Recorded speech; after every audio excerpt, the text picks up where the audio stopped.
Hey, Slick Talkers, thank you so much for tuning into this podcast. And I know that if you love this show, you'll also love my morning show called Good Morning Hospitality with my co hosts Michael Golden and Brandy Canali, as we spend 30 minutes every Monday morning to dive into the industry's top latest news and trending topics. So go check it out on wherever you find your podcasts at Good Morning Hospitality. And you can live stream with us on Monday mornings on LinkedIn, Twitter, Facebook, and of course, YouTube. Now, I hope you enjoy this episode. So we had a lot of attendees from all over the world, and we created the same format, different topics. It was about, I mentioned, education, about sustainability, also about loyalty, subscription business models. So we addressed different kind of topics, and we're getting a really good user base or member base who just following us during those sessions. And now we're going to start with the podcast.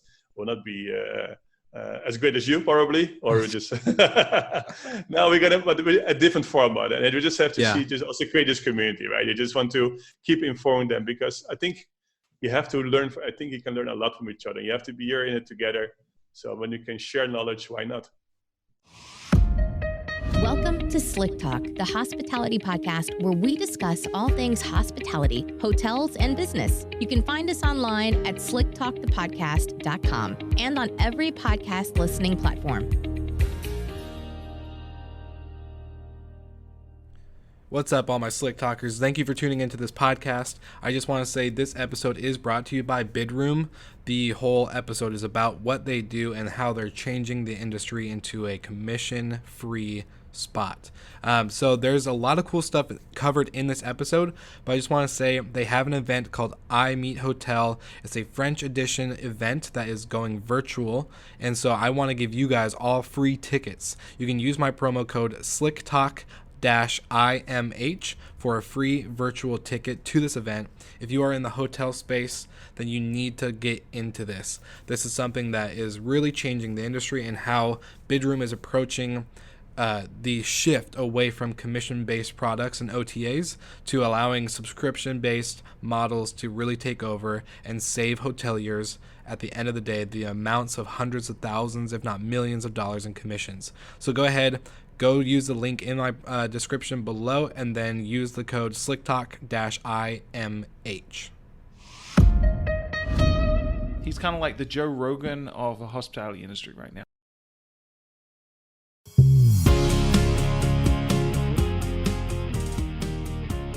All right, everybody, welcome back to Slick Talk, the hospitality podcast. I'm your host, Will Slickers, and today is a awesome guest based out in Poland. Well, this is a very global podcast recently, and so I'm going to introduce everyone to, or introduce Michael to the show. And so, Michael, welcome on to Slick Talk. It's been a pleasure to meet you, get to talk to you a little bit, and so I'm ready to just dive in with who you are, what's your background, and what do you do? Thanks for the intro. My name is Michael. As you just mentioned, I'm the founder and CEO of Bidroom. Started the company a bit more than 4 years ago. The goal was first to get the hospitality more transparent and more fair. So this is how we all started. And from there, the journey started, the roller coaster started. And even though what happened last month now, it's not a roller coaster, but it's a great journey so far. For sure. No, I feel it. Well, let's get into a little bit of your background. How did you, pretty much what steps and journey took you to this place of creating Bidroom, and then also just like what kind of background have you gained throughout the years with business and a few other things? Yeah, before Bidroom, I had a different company. It was a travel agency, also online, but it was packaging, so flight hotel transfers. Completely different business because it was focusing completely on transactions. From day one, it went quite okay. So actually we grew the business when we saw there's not much growth potential. We could sell the company. Also in the right moment, I think, because before when we spoke to many hotels, and that's also how the whole company started. So during this phase, we spoke with many hotels out there, and they said, okay, we would like to work with us. We are a tour operator and packaging. Yes, because I want to avoid high commissions, because it's commissions, really, it's like, this is my highest bill every month. I was like, I have to do something with it. So actually, when it all come together, I was like building the whole, like the idea and the concept with two other founders. Okay, let's build something, and let's see. We'll see what kind of business model we're just adding to it. But let's first build a platform which give the business back to the hotel. So I stopped the other company, could sell it, focus completely on Bidroom, and since then the company and the journey started. from there. Awesome. Well, what is Bidroom exactly? How did it start out, and what did it evolve into what it is to today? Yeah, well, in the beginning, it was okay, just make first a booking platform and then make it, first of all, don't charge commission. That's actually how we started. It's okay, just don't do the same like the rest. Don't be another booking.com. So we started a company. I think the first 2 years, we didn't have any monetization and we didn't charge anybody. So let's see what's happening. What is the behavior? How people starting? And then we realized, okay, now we're in a world, we're in a membership economy where people subscribing heavily on services like Spotify, Netflix, and more. So if we can build a sustainable business model, it's okay, we're charging in this case the members. So yes, we are a memberships-based platform. If we can charge the members a fee, but in return, we're giving really good value, which is financial value, upgrades, etc. Could it work? So we just, of course, we had to test and we said, okay, first it was mostly discounts on hotels. Then we noticed, okay, we have to give more than just financial discounts. So just also adding perks to it. So actually we have all the stages and we have to add value now. I was gonna say for every hotel is different. So how did you guys I don't know, in the sense of each hotel property that you brought on into Bidroom, how do you guys work that out with upgrades or what other types of perks and values that you guys bring in? Yeah, it's really time consuming, of course, because there are many hotels out there. We quite some large chains hotels on board already. Then it's easier because you're discussing on global level. But we don't want to only have the chain hotels. We want also individual hotels because also they need help. So of course, that's what we say. Okay, if we're building a platform, what is crucial to have zero friction or as less friction as possible for the onboarding. So what we build a platform which makes it so easy for hotels so they can onboard their hotel within 7 minutes and they're online. As we don't charge them high commissions, there's not long contracts involved, etc. So we made it much easier for them as well. Also, the way they're giving prices to us, they could say, okay, give me 5% discount on the OTA rate. So we made their life easy. So within 7 minutes, they could be active. So that's also how we could scale on a pretty short time with such a big inventory. Mm-hmm. And so with that, so the hotels don't pay commissions, because we all know that's like the biggest, like you said, the biggest bill that hotels or vacation rental or anything has is relying on OTA bookings, and then of course paying service fees and commissions. So with that, so you guys offer discounts to the members that are paying a subscription, but the hotel that is offering the discount does not pay a commission on top. They don't pay a commission. They pay a really small fee, but it's minimal. But it's only when they're reaching a certain threshold of revenue for them, they kind of pay us a membership fee. It means also that's the fixed fee. Also, when we just overscore and generate 10 times more revenue, we're not going to charge them more. So we just have a small revenue because, of course, we got some recurring costs of channel managers and connectivities. Okay, we just only want to deliver you something and something good. You pay us a small fee, but it's minimal. You can't even compare closely to any commission. Yeah, it's more to compensate some connectivity costs, but our business model is really focusing on these members. Exactly. I was gonna say, yeah, I've seen commission bills for one OTA be like 400,000. So I think anything else other than a commission-based model would be very significantly less.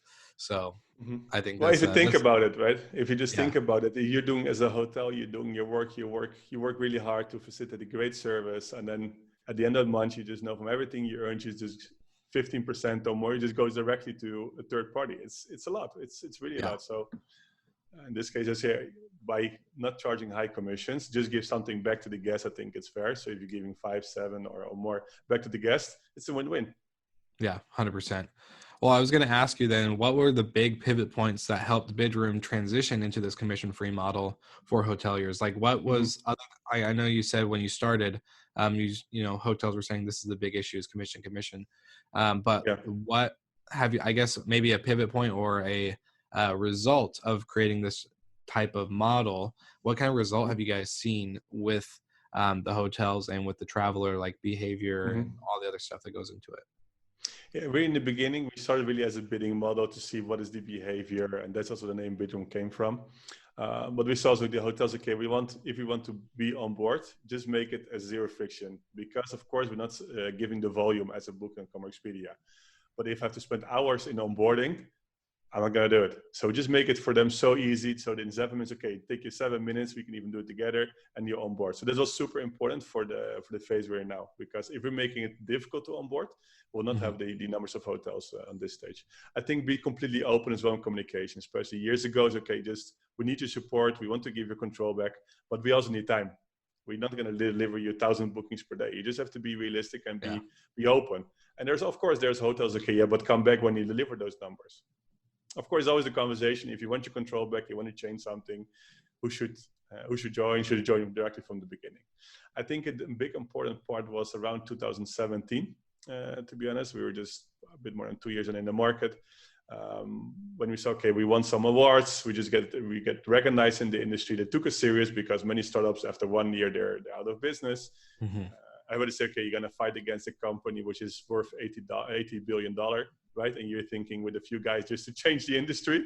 Yeah. But I think a few years later, when you get the awards really recognized by the industry, signing up partners like Visa and other ones, it's okay, those guys actually it might make sense. Let's give it a try. And then you're getting the first chain hotels on board. Okay, I give you a better rate than the OTAs, and more follows.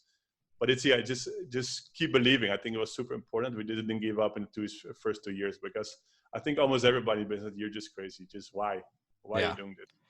Exactly. Especially because it's been going on for so long, right? We've been so used to. I remember a hotelier, the owner of a hotel that I worked for. I was like, hey, so and so, we're paying so much in commission every month. Like Booking.com just got 25 grand and Expedia just got 50 and all this other stuff. And it's like, we're paying out so much in commission. How can we fix this? Like, what can we do in order to make sure that we're not paying as much? And he's like, oh, it's just the way it's been. It's like, what? It's a crazy world, and I think it also helps that we never want to compete against the brands, right? If you're just a brand and do your best, it's fine. We're not competing on keyword. We don't do keyword buying, etc. It's okay. We just want to take business which goes to the OTAs, try to get it to us. But if you're doing a great job and they book direct to you, keep it like this. And that's also why we don't have a focus on transactions, more about creating a relationship. And people come back to us. But if you have an established relationship, or you're always booked for less than 10 years at IHG, go to them directly. It's fine for us. Yeah. Well, I was going to ask you, how did you guys in the beginning, and even maybe now, with subscription models being pretty popular for the consumer side, like you said, Netflix, Spotify, Pandora, who knows? How did you guys convince people like travelers and customers that this was I guess a new way, an exciting way to travel? Like, what incentivizes them? Obviously, like you said, you have extra perks and stuff. But for me, if I normally think of travel, I never think about subscribing to anything and then booking, if that makes sense. Yeah, it's super difficult. I have to admit that especially years ago, when subscription services are less popular, it was even more difficult. And it's still not easy. I think it's really important that you do this education to explain why. It's okay, yes, you're just paying €29, but on your first booking, the average saving is €34, or around $34. So it's not a big difference. So you're actually, in the first booking, you have your money back. And also, of course, the targeting people travel more often also makes sense. And I think it's also, some people join because they want to support the hotel. Some people join because they're saving on their booking. Some people join because of the extra perks. So it's also, of course, from us, it's testing, okay, what is the perfect target audience? And it's a lot of explaining and education, because it's not common in the travel industry so far that you're paying a subscription fee. It's really new. Yeah. And it's cost us, to be honest, a lot of time, effort, and money to educate people. And still we have to. There's also, we launched some campaign a few weeks ago in the Netherlands with some commercial on TV. It was not about we are the best and we are amazing and best price. We just explained who we are and why we're doing this. Yeah. I think that's also still important, and it is also will take a while, and maybe other verticals, other businesses are more ready for subscription models, I think. And also when I know some people in this industry, I think subscription models will become more common in travel. Yeah, that's interesting perspective. And I think I really like that, is because, well, like totally a side note, but people always say, how can you talk about hospitality so much, right? And I always tell them it's an ongoing conversation. And it sounds like on your guys' side for Bidroom, it's an ongoing education. So you're always having to educate the traveler, and especially hoteliers, frankly, because they are a little stubborn sometimes. They're a little set in their ways. We've been doing this for 20, 30 years. Why would we change? And why would the traveler change? But I think, like you said, instead of going at it in the perspective of we're the best, you should join, but in the sense of, no, this is a new type of generation. This is a new way to save and create value and add into the experience. And so I think that's pretty unique. So why do you see this being a key differentiator in the hotel sector of hospitality? Like Well, I why think, why? yeah. Oh, go ahead. Oh, so yeah, I think that we have a more sustainable business model also helps us, right? And then Yeah. I think when you really focus on transactions like others do, they have to keep buying customers and compete. When we say, okay, we want to create a relationship, we want travel lovers, stay with their brand, where there's really small churn the last months because we create a relationship with them. I think there's loyalty. I think loyalty is of course key in the hotel industry, in hospitality. The chains are doing this every day. I think loyalty is so important. That's what we try to create as well. Is okay, we are trying to be loyal as well to the hotels. Have every hotel has the same conditions, every user has the same discounts, etc. So I think this loyalty is super important as well. So if you, yeah. No, you're 100% right. Like, you know, there's Marriott Bonvoy and IHG Rewards and all those other things, and they build loyalty through that, which is a great way. And I think for independent boutique hotels, they have a lot of, you know, they're not related to a big name or a flag usually, unless they're, you know, I guess what's the term, kind of like a management company ran property or anything like that. But in the sense of, you know, it costs a lot of money to build those programs. It costs a ton. We're talking, you know, like Disney World, when they created their new band bracelet membership, it cost them billions and billions of dollars. And then it wasn't quite right. So they spent more billions of dollars into it after launching it. So it's like, that's a lot of money, but boutique hotels don't have that type of revenue.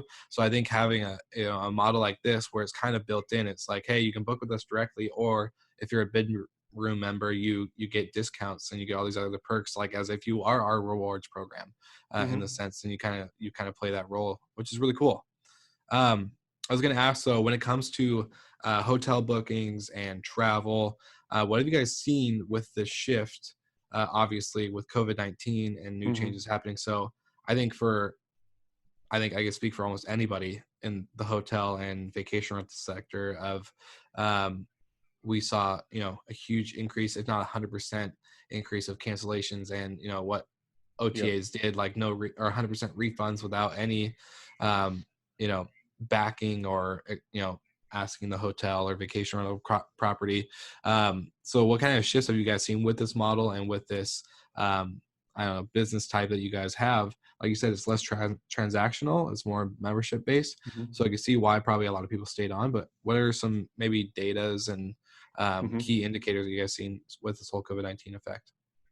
Yeah, it's interesting to look at back what happened. And I mentioned before is okay that the churn was quite low because we created a relationship with them, so it helped us. We have recurring income.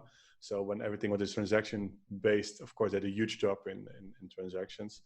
And for us, it was really important to create the value also to our members that time. And yes, you see that a lot of things are changing.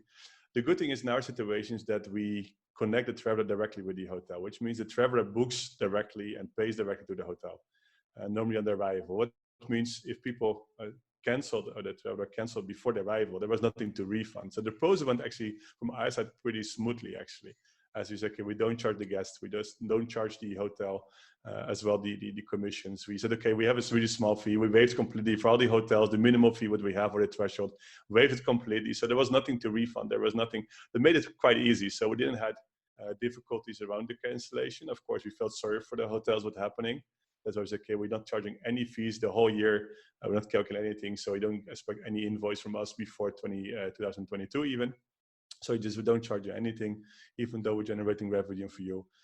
We connect them to partners, for example, to Uber Eats and different companies. Okay, you still can generate maybe business with your restaurant, and it was really informing them. And I think what we heard also from several hotels, chain hotels in the business, like we can come out stronger. That's why we said directly with all the shareholders and stakeholders is okay. I said, please we keep the team. We built 4 or 5 years. We're building on this amazing team that we have.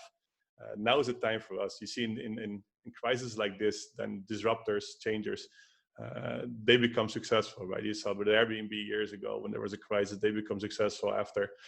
I think this could help us a lot. We have a recurring income. The churn was actually lower than we expected, also because we just added much more values, also outside travel for the members. So yeah, we don't know how long it will take. It's still, everybody's guessing, and the same for us.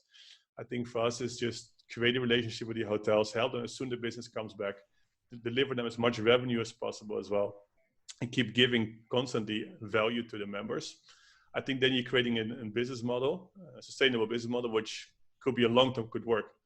And I think you see what is happening in the industry with major layoffs and the other, with the competitors. Yeah, okay, they have to wait as well when their business comes back because they focus on transactions. So it is, I think it's a huge shift, and I think it could be an accelerator for us, for our business.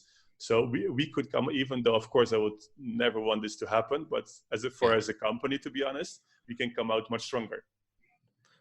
Totally agree. I was going to ask though, kind of with that, in a trend format, we've seen a lot of people go into a lot of travelers or even people that have to work remotely, but they don't want to be stuck at home with their family. They want to go somewhere else and they bring their family with them or whatever. Have you guys seen a big shift in that staycation model of locals staying in their own cities or destinations and experiencing that through Bidroom, or have you guys seen kind of just a very minimal? Yeah, I see that even in our team already. If I see how many people we have, a lot of international team. The same for me. I just visited K directly beginning of March. People can work directly from home. We closed the office. Now the office is open, but people, if they want to work from there, fine. But you don't have to the end of the year. Up to you. And you see people. We have people that say, okay, I'll go back to my family because they're living in Italy. I stay there for a while. Work from there, fine.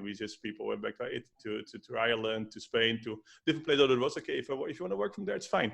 And actually, we saw an even increase of productivity, etc. So probably we're keeping it for a long time like this. And the same for the travelers. You see a different behavior. And as of course, we look directly at our inventory. How should we change the inventory? Where do we have to adopt this? And yes, you see that it's people staying longer. The length of stay increased a lot. And you see also, of course, there's different kind of accommodations they're booking. But yes, for sure, length of stay changed a lot. And why not, right? If you, to be honest, me and I think you and many people listen now to this podcast, if you work in a different environment, you kind of different energy, it helps you as well. So we're really supporting this. So awesome. I think it'll be a new trend as well. Yeah. Yeah, a new trend. And I was going to also say, I think you guys are, like you said, you place yourself in a unique position in the sense of building like a rewards or like loyalty program. Have you guys, I don't know, seen a lot of hotels look for you as an advocate or any type of like a medium, I guess, to build relationships with local businesses that they can use to provide more value and perks to their travelers for like local stays? Yeah, well, I mentioned we had the biggest hotel growth actually ever. So since March, the numbers of hotels who joined, of course, they had time to revise their agreements with huge growth. I think it also, they giving more perks, more benefits as well to the members. As we say, it's a direct booking kind of for them. I think also creating value for the hotel by itself, right? We just inform them, education. We're considering that to give even more education to the hotels, how we can help their business. All the partnership we help with them is nothing. We didn't make any money on it. We said, okay, we just want to help you maintain the relationship. So as I mentioned, we connect them to for example, delivery providers and more consultancy. People would just help them, and everything is okay. We're just not going to charge you anything for it, just to help your business. So I think that also helped us in creating a relationship with them, and don't be directly try to get every year what they still have, or they only the last years where they're earning those difficult months, try to get it to your own pocket. I think that's not fair, and I think that's not how you creating a long-term relationship with them.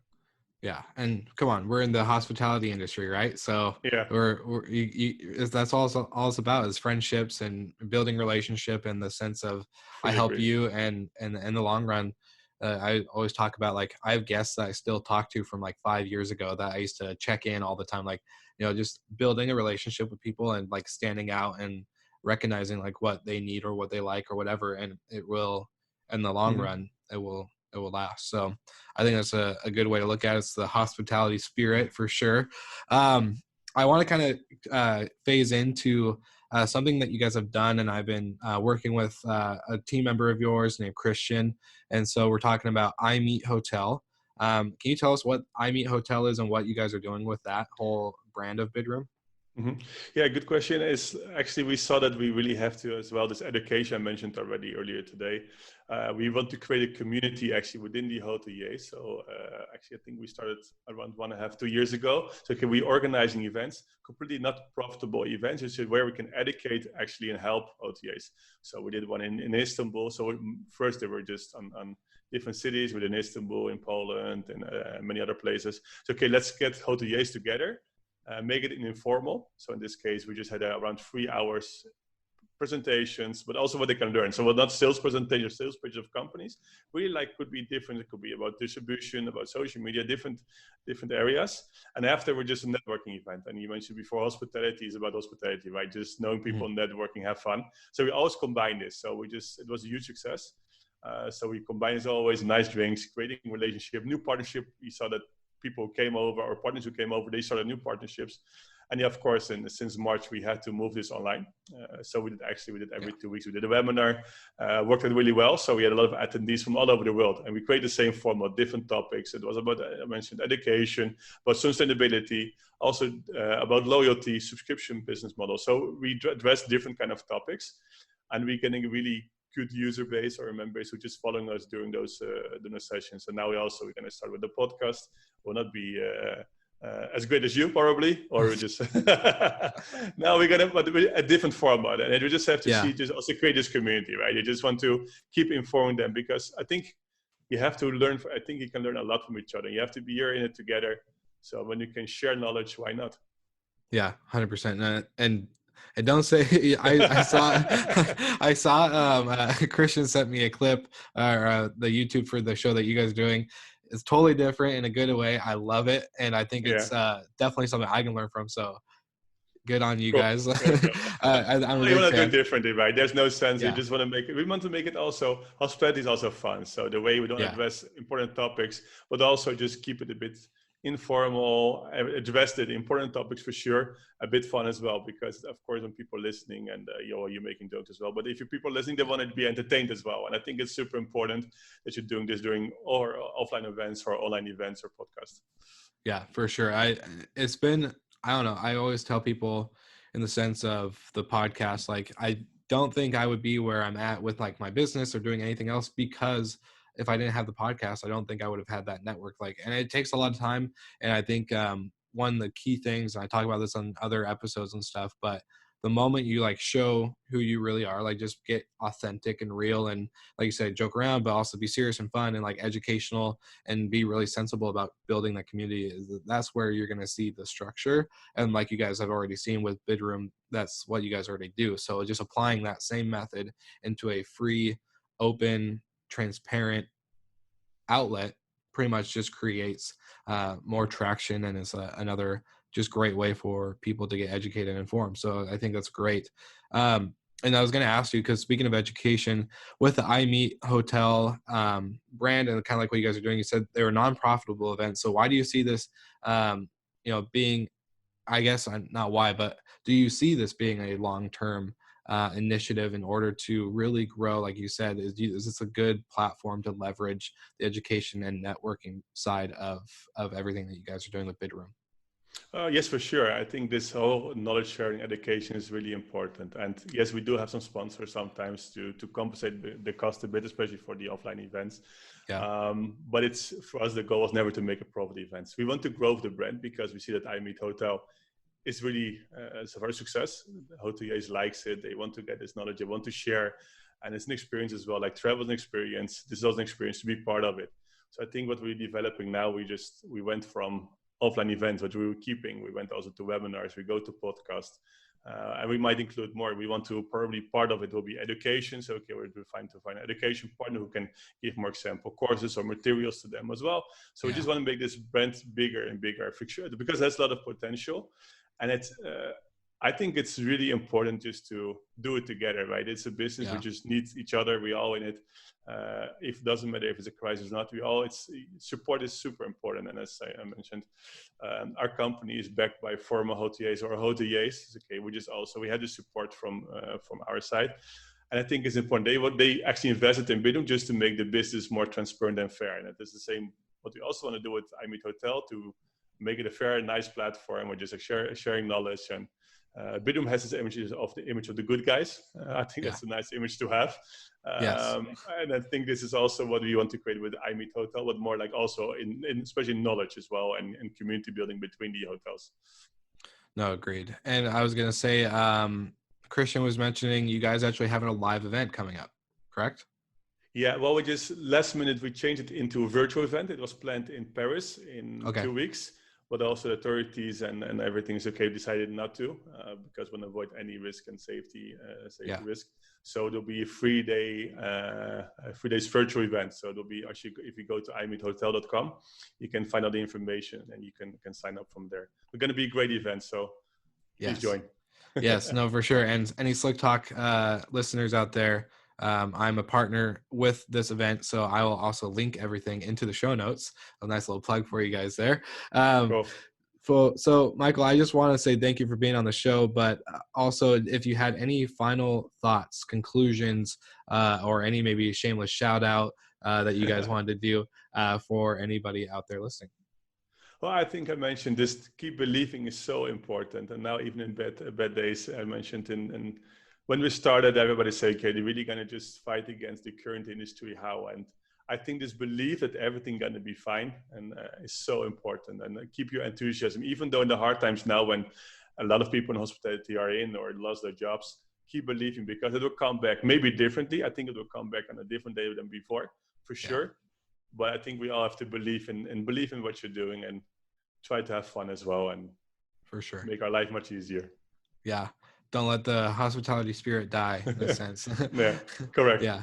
Awesome. Well, hey, I just want to say again, thank you for being on the show. Thank you for doing what you guys are doing in the industry. I think it's super cool. Any of the podcast listeners know that I'm about education and community and just like overall growth and transparency and trust and all that other stuff. So I'm a big fan of what you guys are doing. I'm excited to partner up and team up for I Meet Hotel events and all sorts of things covering Bidroom. Listeners, please check out the show notes. It will be in the description below. So find all the links, the websites, the social medias, and you guys should definitely tune in and sign up to go to I Meet Hotel Virtual. It'd be super sweet. So thank you, Michael, and I appreciate it. And we will talk again soon. Thanks a lot. Thank you so much for listening. We love your support and want to provide the best we can to all our listeners. So please find us online, social media, and on Spotify, Apple Podcast, and Google Podcast.